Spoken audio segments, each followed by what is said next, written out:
चलो ठीक है, नेक्स्ट क्वेश्चन है कि निम्न में से शुद्ध शब्द का चयन करें। शुद्ध शब्द क्या है?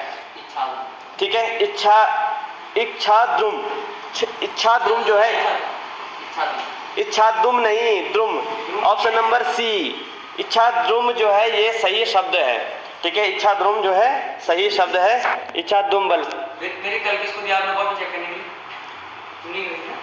इसकी कॉपी किसने चेक की? ये सही कर, अमित की है, जिसने भी कर रहा है मेरा सही आंसर कर रहा है। कौन सा? Option number B, card, card, ये ऑप्शन सही करेगा, कार्ड कार्ड कार्ड उसको है?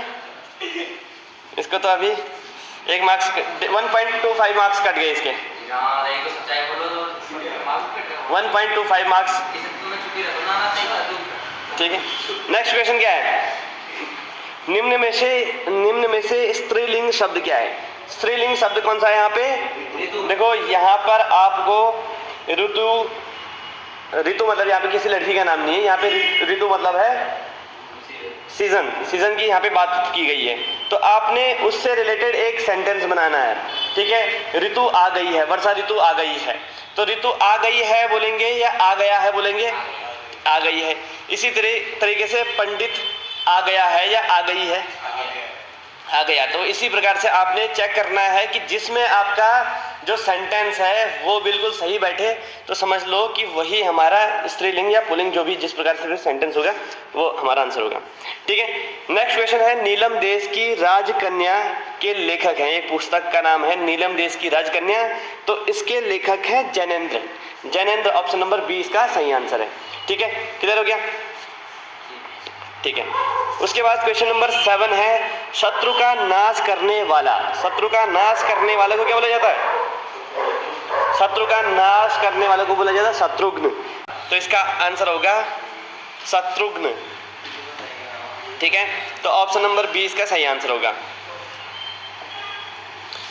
क्वेश्चन नंबर 8वां, शासक का सही विलोम शब्द कौन सा है? शासक का विलोम शब्द कौन सा है ये बताइए? शासक का विलोम शब्द है पोषक नहीं। शासक मतलब क्या होता है? जो शासन करता है। ठीक है, अगर कोई तुम पे शासन करता है, राज करता है, तो वो शासक कहलाएगा। लेकिन तुम लोग क्या हो गए? शासित। जिस पे शासन किया जाता है उसको बोला जाता है शासित, शासित। ठीक है, तो ऑप्शन नंबर 2 इसका सही आंसर होगा। ठीक है, यानी कि जो प्रजा है ना, अगर राजा है तो राजा का क्या होगा? प्रजा होगा। तो इसी प्रकार का शासक का शासित होगा। ठीक है, नेक्स्ट है गिरि। गिरि शब्द का पर्यायवाची क्या है? गिरि क्या है? गिरि बोला जाता है पहाड़ को, पहाड़। ठीक है, यानी कि चट्टान को भी अगर देखा जाए तो उसी के उसमें यूज किया जाता है। तो यहाँ पे सरस्वती, लक्ष्मी और कृष्ण नहीं होगा, यहाँ पे आंसर होगा शैल। शैल यानी कि चट्टानों को शैल बोला जाता है। ठीक है, तो इस जो गिरि है, गिरि के सबसे नजदीक कौन सा है? शैल ज्यादा नजदीक है। ठीक है, यहाँ पे बोला गया है साकेत। साकेत रचना में कुल कितने सर्ग हैं? कितने सर्ग हैं? देखो साकेत है वो मैथिली शरण गुप्त की रचना है साकेत। मैथिली शरण गुप्त की रचना है साकेत, उसमें है 12 सर्ग। ठीक है, 12 सर्ग, सर्ग भाग होंगे उसमें, 12 अलग अलग भाग होंगे ना, अलग अलग उसमें लिखा होगा, अलग अलग चैप्टर्स टाइप के होंगे। ठीक है, तो 12 इसमें क्या है? 12 सर्ग है इसमें।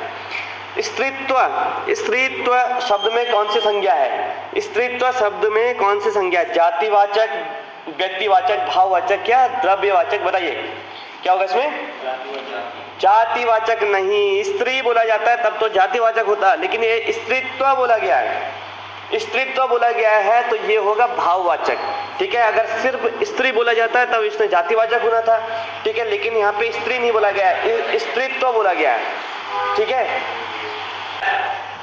नेक्स्ट है छायावाद का उपनिषद किस रचना को कहा जाता है? छायावाद क्या होता है? छायावाद बेसिकली उन कहानियों को बोला जाता है जहाँ पे हम प्रकृति को मानवीय रूप प्रदान करते हैं। तो बेसिकली यहाँ पर हमारा आंसर होगा कामायनी। कामायनी किसकी रचना है? कामायनी किसकी रचना है? कामायनी जो रचना है वो है जयशंकर प्रसाद की। तो ये जो एक्स्ट्रा नोट्स बता रहा हूँ मैं, ये आप लोग भी इस चीज़ को भी लिख दीजिए। ठीक है, तो कामायनी किसकी रचना है? जयशंकर प्रसाद की रचना है कामायनी। ठीक है, तो ये चीज़ें बहुत इंपॉर्टेंट पुस्तक है कामायनी। ठीक है, नेक्स्ट है प्रभवेशना। प्रभवेशना में शब्द में कौन सी संधि है? देखो भाई, प्रभवेशना में कौन सी संधि है? ये बहुत ही इंपॉर्टेंट संधियाँ आप लोगों ने पढ़ी होगी।